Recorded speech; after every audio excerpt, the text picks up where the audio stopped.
கன்னியாகுமரி மாவட்டத்தில் 20 ஆண்டுகளுக்கு மேலாக செயல்பட்டு வரும் அரசு டாஸ்மாக் கடையை மூட வலியுறுத்தி சாலை மறியலில் ஈடுபட்ட நாம் தமிழர் கட்சியினரை போலீசார் கைது செய்துள்ளனர். இது தொடர்பான முழு விவரங்களோடு இணைகிறார் நமது செய்தியாளர் சிவகுமார். வணக்கம் சிவகுமார், எவ்வளவு பேர் கைது செய்யப்பட்டிருக்கிறார்கள்? முழு விவரங்கள். வணக்கம். சந்திப்பு பகுதியில் அரசு டாஸ்மாக் கடை 20 ஆண்டுகளுக்கு மேலாக செயல்பட்டு வருகிறது.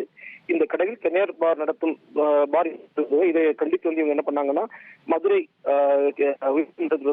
மனு தாக்கல் பண்ணாங்க. அதன் அடிப்படையில் உயர்நீதிமன்றம் தடை விதித்து ஆணை பிறப்பிக்கப்பட்டது.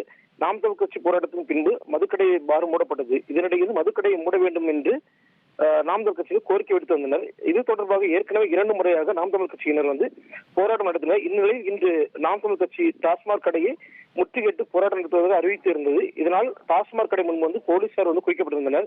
இதனிடையே போலீசார் பாதுகாப்பாக இளைஞர்கள் சந்திப்பு பகுதியில் குவிந்திருந்தனர். அப்போது தும்பவிலை அம்மன் கோவில் சாலை வழியாக வந்த 100க்கும் மேற்பட்ட நாம் தமிழர் கட்சியினர் டாஸ்மாக் கடை முன்பாக திரண்டு சாலை மறியல் போராட்டத்தில் ஈடுபட்டனர். இதனால் சிறிது நேரம் போக்குவரத்து பாதிப்பு ஏற்பட்டது. பின்னர் அவர்களை போலீசார் குண்டுக்கட்டாக தரதரனை இழுத்து தூக்கி சென்று கைது செய்து அருகே உள்ள திருமண மண்டபத்தில் தங்க வைத்துள்ளனர்.